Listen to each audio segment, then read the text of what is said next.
Hello everyone. आजच्या या व्हिडिओमध्ये तुम्हा सगळ्यांचं स्वागत आहे. आजच्या या व्हिडिओमध्ये आपण बघणार आहोत महाराष्ट्र इंजिनिअरिंग सर्व्हिसेस या एक्झामबद्दल. जसे की आपल्या चॅनलवरती आपण वेगवेगळ्या एक्झाम्सबद्दल आणि करिअरबद्दल वेगवेगळे व्हिडिओ टाकत असतो. असाच हा व्हिडिओ जे मुलं सिव्हिल इंजिनिअरिंग करत आहे आणि जे सिव्हिल इंजिनिअरिंगमध्ये second year, third year, last year किंवा जस्ट पास आउट झालेले आहेत आणि आपलं प्रिपरेशन स्टार्ट करत आहे. मग सिव्हिल इंजिनिअरिंग म्हटलं की बऱ्याच मुलांचं स्वप्न असतं गव्हर्नमेंट जॉब. आणि मग हा गव्हर्नमेंट जॉब पूर्ण करण्यासाठी जी एक एक्झाम एमपीएससी कंडक्ट करते ती एक्झाम म्हणजे महाराष्ट्र इंजिनिअरिंग सर्व्हिसेस. मग ही महाराष्ट्र इंजिनिअरिंग सर्व्हिसेस जी एमपीएससी मार्फत सिव्हिल इंजिनिअरिंगच्या स्टुडंट्ससाठी घेतली जाते आणि या एक्झाम्स थ्रू वेगवेगळे डिपार्टमेंट, मग ते पीडब्ल्यूडी असेल, WRD असेल, WCD असेल, या वेगवेगळ्या डिपार्टमेंटमध्ये विद्यार्थ्यांची सिव्हिल इंजिनिअरिंगच्या विद्यार्थ्यांसाठी जागा निघतात आणि यासाठी भरती केली जाते. मग ही एक्झाम नक्की काय असते, या एक्झामचा पॅटर्न कसा असतो आणि या एक्झामचा सिलेबस काय असतो, या सगळ्यांविषयी आजच्या व्हिडिओमध्ये आपण डिटेलमध्ये बघणार आहोत. चला तर मग व्हिडिओला सुरुवात करूया. सर्वात महत्त्वाची आणि पहिली गोष्ट म्हणजे जी MES एक्झाम आहे, जी तुमची महाराष्ट्र इंजिनिअरिंग सर्व्हिसेस जी एक्झाम कंडक्ट करतं, ही 3 फेजमध्ये कंडक्ट होते. एमपीएससी मार्फत कंडक्ट केली जाणारी ही एक्झाम आहे. सगळ्यात पहिली फेज असते प्रिलिम्स, त्यानंतर दुसरी फेज असते तुमची मेन्स एक्झामिनेशन आणि तिसरी फेज जी असते ती असते तुमची इंटरव्ह्यू. या 3 फेजमध्ये ही एक्झाम कंडक्ट केली जाते. जे विद्यार्थी प्रिलिम्स क्वालिफाय करतात ते मेन्ससाठी अपियर होतात आणि जे मेन्ससाठी क्वालिफाय करतात ते इंटरव्ह्यूसाठी अपियर होतात आणि फायनली मग तुमचा काय लागला जातो, सिलेक्शन लिस्ट ही लावली जाते आणि त्यातून तुमच्या मार्क्सनुसार अवेलेबल असलेल्या जागांनुसार तुमची पोस्टिंग ही वेगवेगळ्या डिपार्टमेंटमध्ये होते. त्यासाठी तुम्हाला तुमची चॉईस देखील तुम्हाला देता येते. मग महाराष्ट्र इंजिनिअरिंग सर्व्हिसेस या एक्झामची जी पहिली फेज आहे ती आहे प्रिलिमिनरी एक्झामिनेशन फेज, जी की एक संयुक्त पूर्व परीक्षा म्हणजे अदर डिपार्टमेंटसाठी देखील घेतली जाते सिव्हिल इंजिनिअरिंग व्यतिरिक्त. बट आपल्याला बघायचं आहे आपल्यासाठी काय महत्त्वाचं आहे की ही जी एक्झाम आहे, जी प्रिलिमिनरी एक्झाम असते, या एक्झाम ही टोटल 400 मार्क्सची एक्झाम असते. यामध्ये पेपर 1 आणि पेपर 2 हे दोन पेपर असतात. पेपर 1 हा 200 मार्क्ससाठी 2 तासांचा पेपर असतो तुमचा आणि डिग्री लेवलचे क्वेश्चन्स यामध्ये असतात. पेपर 2 हा देखील 200 मार्क्सचा आणि हा देखील 2 तासांचा पेपर आणि इथे डिग्री लेवल 10वी पर्यंत आणि 12वी पर्यंतचे काय असतात टॉपिक्स असतात.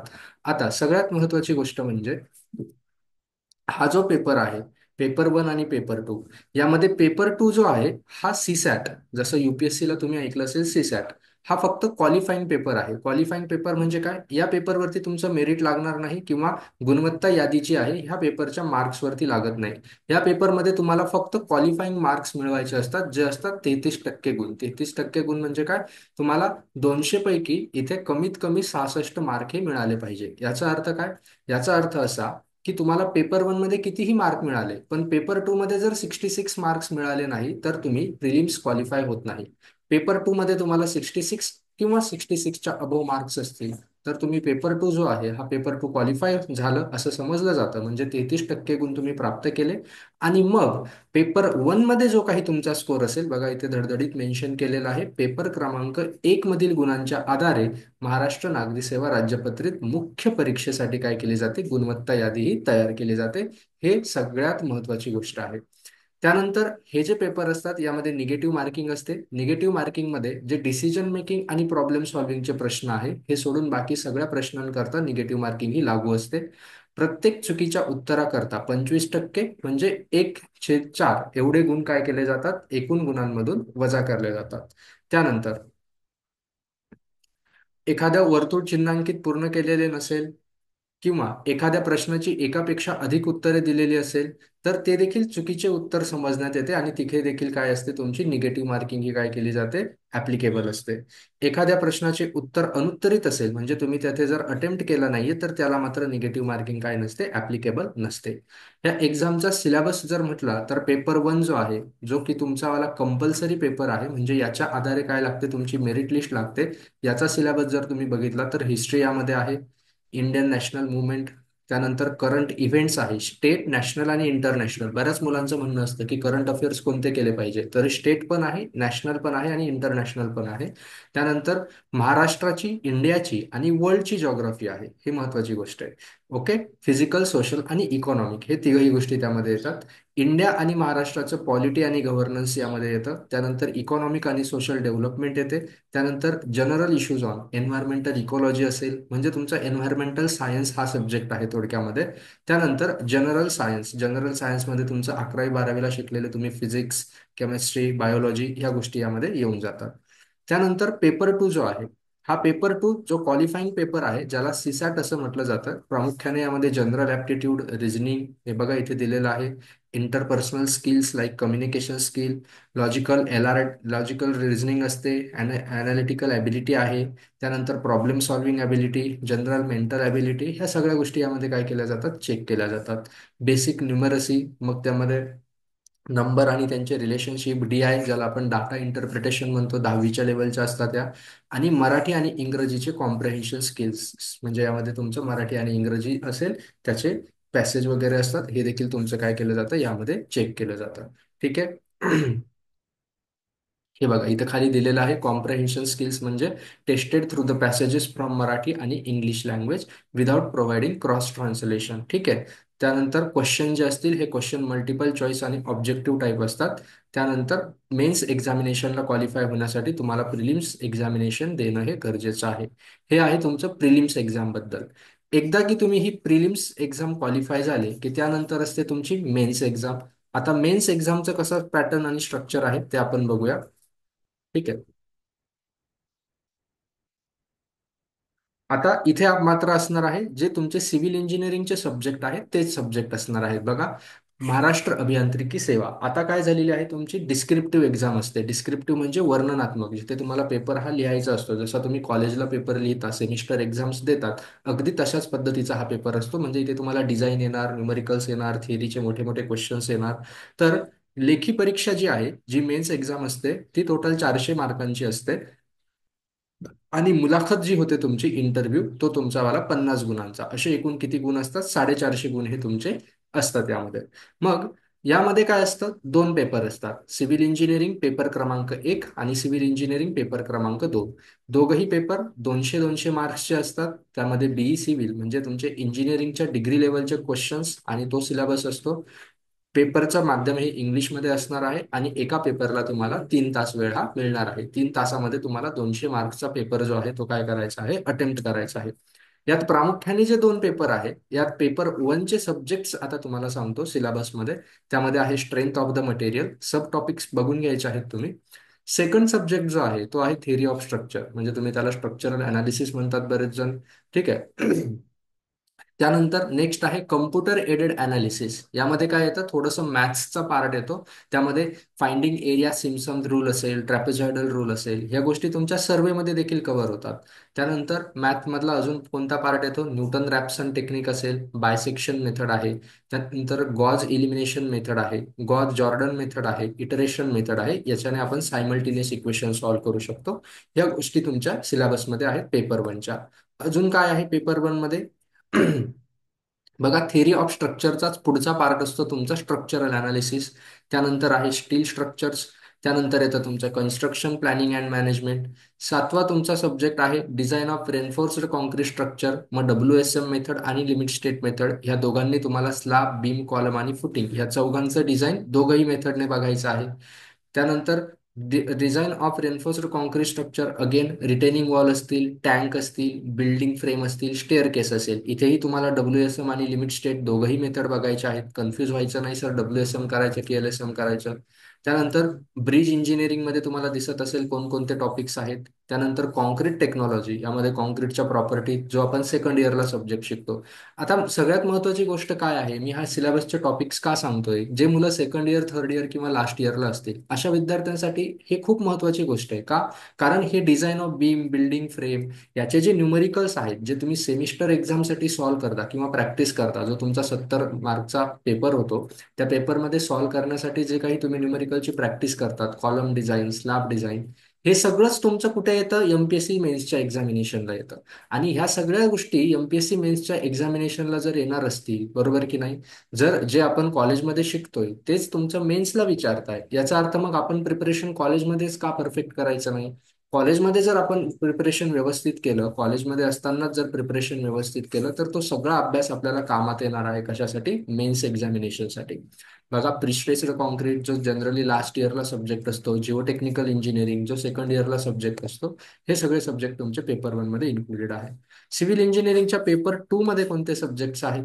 त्यामध्ये सर्वेइंग आहे, इंजिनिअरिंग मटेरियल आहे, बिल्डिंग प्लॅनिंग आणि कन्स्ट्रक्शन आहे, फ्लुइड मेकॅनिक्स आहे, फ्लुइड मशीन्स आहे, इरिगेशन इंजिनिअरिंग आहे, highway engineering, tunnel engineering, estimation costing, engineering hydrology, environmental engineering, water supply engineering, त्याच्यामध्ये वेस्ट वॉटर इंजिनिअरिंग आणि सॉलिड वेस्ट मॅनेजमेंट. हे सगळे सब्जेक्ट तुमचे कशामध्ये येतात? मेन्स एक्झामिनेशनमध्ये येतात. सर, मग ह्या मेन्स एक्झामिनेशनचा अभ्यास कसा करायचा? जर तुम्ही second year, third year, last इयरला असाल, तर काय करायचं? तुमच्या सेमिस्टरमध्ये तुम्ही जे सेमिस्टरसाठी अप्लाय करताय, त्या सेमिस्टरमध्ये कोणता सब्जेक्ट तुम्ही शिकता आहात, कोणते सब्जेक्ट असतात तुमचे? 4 ते 5 सब्जेक्ट असतात. आणि जे 4 ते 5 सब्जेक्ट तुम्ही सेमिस्टरमध्ये शिकताय, हे सब्जेक्ट एमपीएससीच्या मेन्समध्ये आहेत का ते चेक करायचं. आणि ते सब्जेक्ट जर एमपीएससीच्या मेन्समध्ये असतील, जसं हायवे इंजिनिअरिंग, तुम्हाला सब्जेक्ट ट्रान्सपोर्टेशन इंजिनिअरिंग तुम्ही शिकताय, मेन्सला हायवे इंजिनिअरिंग आहे, मग कोणते टॉपिक कॉमन आहेत त्याचे टॉपिक पण दिलेले आहेत. मग मी अभ्यास करताना फक्त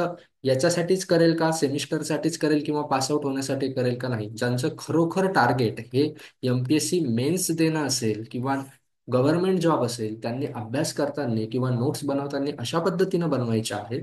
किंवा तुमच्या कॉलेजच्या सरांना विचारा, हवं असेल तर कमेंटमध्ये सांगा, मला विचारलं तरी चालेल, मी तुम्हाला सांगेल की कुठून अभ्यास करायचा आहे. बट तुम्हाला काय करायचंय? सेमिस्टरमध्ये असतानाच जे सब्जेक्ट तुमच्या सेमिस्टरमध्ये आहेत, ते सब्जेक्ट प्रिपेअर करायचे आहेत एमपीएससी साठी देखील. त्याच्या नोट्स तरी, तुमचं मटेरियल तरी रेडी ठेवायचंय. म्हणजे जेव्हा तुम्ही पासआउट व्हाल, जेव्हा तुम्ही एक्झाम देण्यासाठी इलिजिबल व्हाल, तेव्हा तुम्हाला मटेरियल गोळा करण्यासाठी त्रास जाणार नाही. फक्त तुम्हाला काय करायचे असेल? रिव्हिजन करायची असेल आणि क्वेश्चन प्रॅक्टिस ही करायची असेल. ही सेकंड स्टेप येते. एक्झामसाठी प्रिपेअर होणं किंवा एक्झाम ओरिएंटेड अभ्यास करणं ही तुमची सेकंड स्टेप असते. पहिली स्टेप आहे काय? तुम्हाला त्या एक्झामचं मटेरियल तयार करायचं आहे. मटेरियल तयार करायचं आहे म्हणजे तुमच्या नोट्स प्रिपेअर करायच्या आहे. आणि ह्या नोट्स तुम्हाला कॉलेजला असतानाच प्रिपेअर करायच्या आहेत. ठीक आहे. हे झालं तुमचं मेन्सचा सिलेबस आणि मेन्स एक्झामचं स्ट्रक्चर. यामध्ये अजून एक महत्वाची गोष्ट, ज्या मुलं आता मेन्ससाठी अपियर होणार असतील, जे मुलं आता मेन्ससाठी अपियर होणार असतील, ज्यांनी प्रिलिम्स नुकतीच झालेली आहे, बरेच जण क्वालिफाय झालेले असतील आणि मेन्ससाठी अप्लाय होणार आहेत, तर पेपरचं स्ट्रक्चर कसं आहे, पेपर पॅटर्न कसा आहे, हे देखील या आपल्याला एमपीएससीने त्यांच्या वेबसाईटवर दिलेलं आहे. पेपर पॅटर्न कसा असणार आहे बघा, मी तुम्हाला एक्सप्लेन करतो इकडनं. हे अशा पद्धतीने तुमचा पेपर पॅटर्न असणार आहे. पेपर वन आणि पेपर टू यामध्ये असणार आहे. पेपर वन, पेपर टू साठी सेम पॅटर्न असणार आहे. यामध्ये काय करायचं आहे तुम्हाला? यामध्ये सर्वात महत्वाची गोष्ट म्हणजे यामध्ये तुम्हाला 8 क्वेश्चन्स हे मिळणार आहेत. बघा, यामध्ये क्वेश्चन्स कसे असतील हे देखील त्यांनी स्पेसिफिकली मेन्शन केलंय. पहिल्या क्वेश्चन मध्ये शॉर्ट क्वेश्चन. शॉर्ट क्वेश्चन किती आहेत? 1, 2, 3, 4, 5, 6, 7. या 7 पैकी तुम्हाला 5 सॉल्व्ह करायचे आहेत. क्वेश्चन नंबर 2 मध्ये बघा, 2 long question, 1 short question. Question number 3 मध्ये 2 long question, 1 short question. Question number 4 मध्ये 2 लॉंग क्वेश्चन, 1 शॉर्ट क्वेश्चन. हा तुमचा पेपर पॅटर्न दिलेला आहे. त्यानंतर असतं सेक्शन बी. 2 सेक्शन मध्ये तुमचा पेपर होईल. सेक्शन बी अगेन सेम वरती जसा पॅटर्न आहे तसाच पॅटर्न सेक्शन बी मध्ये. म्हणजे असे एकूण किती? पहिल्या सेक्शन मध्ये 4 क्वेश्चन आणि दुसऱ्या सेक्शन मध्ये 4 क्वेश्चन. असे टोटल तुम्हाला 8 क्वेश्चन हे पेपरमध्ये असतील. या 8 पैकी बघा इथे दिलेलं आहे तुम्हाला कोणते 5, तुम्हाला काय करायचंय? 5 प्रश्न हे अटेम्प्ट करायचे. कोणतेही 5 नाहीये, बट ते काय आहे? 5 प्रश्न अटेम्प्ट करायचे आहेत. त्यापैकी हा पहिला प्रश्न जो आहे हा कंपल्सरी आहे. आणि हा 5वा प्रश्न जो आहे हा कंपल्सरी आहे. म्हणजे हे तुम्हाला काहीही करून अटेम्प्ट करावेच लागतील, यात ऑप्शन नाहीये. पण तुम्हाला 5 पैकी किती करायचे? 8 पैकी किती करायचे? 5 करायचे. त्यापैकी 2 तर तुमचे झाले. उरले किती? 1, 2, 3 आणि खालचे 4, 5, 6. आता ह्या 6 पैकी तुम्हाला किती क्वेश्चन्स करायचे आहेत? ह्या 6 पैकी तुम्हाला सॉल्व्ह करायचे आहे. तुम्हाला तुम्हाला 5 करायचे, 2 झाले. 6 पैकी 3 क्वेश्चन सॉल्व्ह करायचे. काय करायचंय? 6 पैकी 3 क्वेश्चन सॉल्व्ह करायचे आहेत. आणि प्रत्येक सेक्शन मधनं ऍटलिस्ट एक क्वेश्चन करायचा आहे. म्हणजे असं नाही की तुम्ही म्हणाल सर 6 पैकी 3 करायचे, मग मी हे वरच्या सेक्शन मधले हे 3 करेल. नाही, इथे तुम्हाला 2 करता येतील आणि खालचा एक करावा लागेल. किंवा वरचे 2, खालचे 2 जर केले तर वरचा एक करावा लागेल. हे तुमचं पेपर स्ट्रक्चर असणार आहे. आय होप तुम्हाला समजलं असेल. काय? पहिला क्वेश्चन हा कंपल्सरी असेल.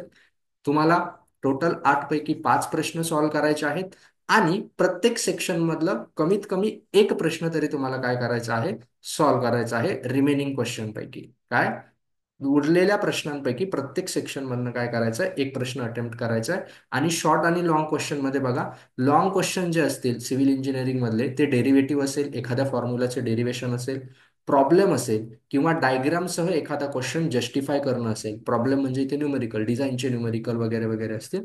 आणि शॉर्ट क्वेश्चन मध्ये काय असतील, वेगवेगळ्या यांच्या डेफिनेशन असतील किंवा शॉर्ट नोट्स असतील. हे देखील तुम्हाला काय करायचं आहे, शॉर्ट क्वेश्चन आणि लॉंग क्वेश्चन. म्हणून तुम्हाला पेपर पॅटर्न व्यवस्थित बघून जायचं आहे. ज्या मुलांची मेन्स प्रिलिम्स क्वालिफाय झाली असेल त्यांनी हा पेपर पॅटर्न व्यवस्थित लक्षात ठेवायचा आहे. हे क्वालिफाय झाल्यानंतर तुम्ही मेन्ससाठी अपियर होतात. मग हा व्हिडिओ, यामध्ये आपण काय बघितलं, civil engineering prelims exam, mains exam याबद्दल डिटेलमध्ये माहिती बघितली. याचा अभ्यास कसा करायचा, रिसोर्सेस कोणते यूज करायचे, मटेरियल कोणते यूज करायचे, बुक्स कोणते यूज करायचे, याबद्दल जर व्हिडिओ हवा असेल तर कमेंट बॉक्समध्ये नक्की सांगा. जे मुलं कॉलेजला असतील किंवा रिसेंटली पासआउट झालेले असतील, तयारी कशी करू सर, अजून याबद्दल माहिती असेल तर इंस्टाग्रामवरती मला डायरेक्ट मेसेज करू शकतात.